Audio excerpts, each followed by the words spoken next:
Non, on va faire court, mais par contre, voilà, j'ai voulu faire technologie, machin et tout, mais technologie de mes yeux ne sont pas les mêmes que technologie de mon téléphone.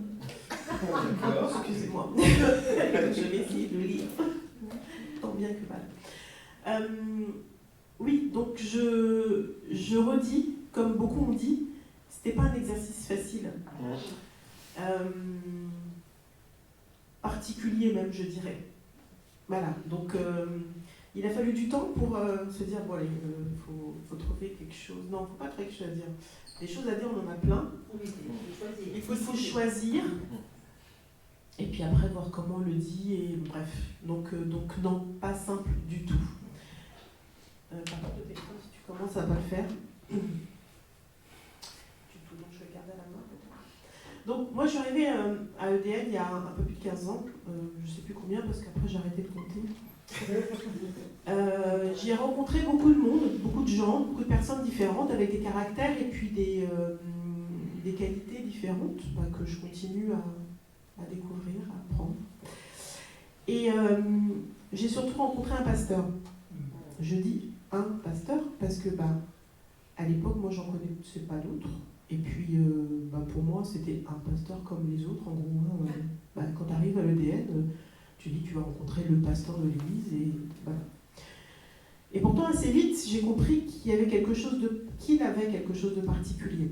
Je ne peux pas vous dire plus que les autres, en tout cas à l'époque, je ne peux pas vous dire plus que les autres, parce que je ne connaissais pas les autres, ou en tout cas très peu. Je peux juste parler de ce que je connais de lui, ou ce que j'ai appris à connaître de lui, que je continue à connaître de lui. Je ne vais pas et je ne veux pas le comparer à qui que ce soit, parce que le docteur Leslie Joseph a une singularité, il est atypique, c'est une évidence. Donc dès le jour de mon arrivée, j'ai constaté qu'il était véritablement connecté à Dieu. Car donc le jour de mon arrivée, donc le jour où je suis venue pour la première fois à EDN, où j'ai pris mon baptême, à chaque fois qu'il parlait, j'avais la sensation qu'il s'adressait directement à moi et que c'était Dieu qui lui disait ce que mon cœur voulait entendre. Quand on n'a pas pu venir à l'église, ça fait bizarre. Oui. Très très bizarre. Et plusieurs fois, donc par la suite, alors que je me cachais derrière mon sourire,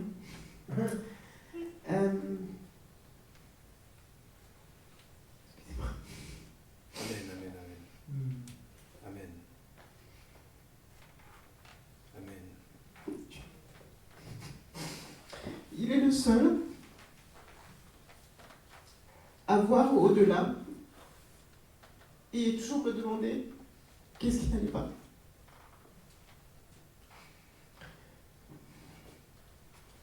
C'est bon, ça, c'est... Je veux bien.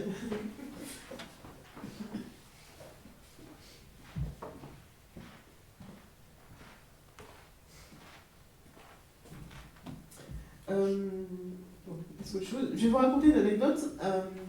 Un jour, le pasteur décide de venir, les enfants faisaient du foot, et il décide de venir les voir à un entraînement. Enfin, un entraînement, un jour de match d'ailleurs, un samedi après-midi. Je pensais bien qu'un samedi après-midi, un berger a bien d'autres choses à faire que de venir voir un match de foot, mais bon, je pense que dirigé par l'esprit, comme toujours et comme vous l'avez tous dit, donc il arrive et bien sûr j'étais surprise par sa disponibilité et par ce cadeau qu'il faisait aux enfants de venir le voir, mais ce jour-là c'est autre chose qui m'a, j'irais frappée mais confortée dans ce que j'avais vu de lui. Donc j'avais dit, il y avait des mamans qui étaient là au bord du terrain avec moi. Et donc quand je l'ai vu arriver, donc j'ai dit à une des mamans, c'est mon pasteur. Et donc il a commencé donc à lui parler. Et elle a commencé à lui poser des questions, parce que c'est un pasteur, voilà, elle ne croit pas en Dieu, mais bon, voilà, c'est un pasteur. Et lui a commencé à parler d'elle, à lui poser des questions.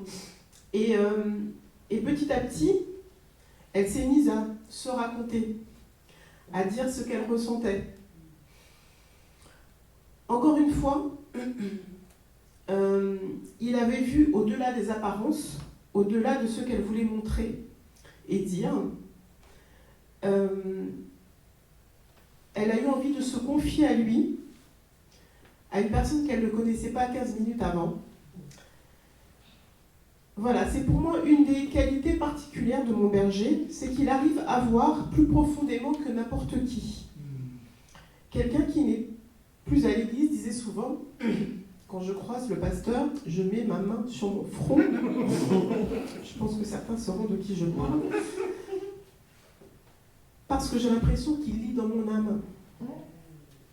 Plus sérieusement, je pense qu'effectivement, notre berger a une sensibilité qui lui permet d'être plus attentif que la majorité des humains, mais surtout que son âme est en connexion avec les autres âmes qui lui disent quand elles ne vont pas bien.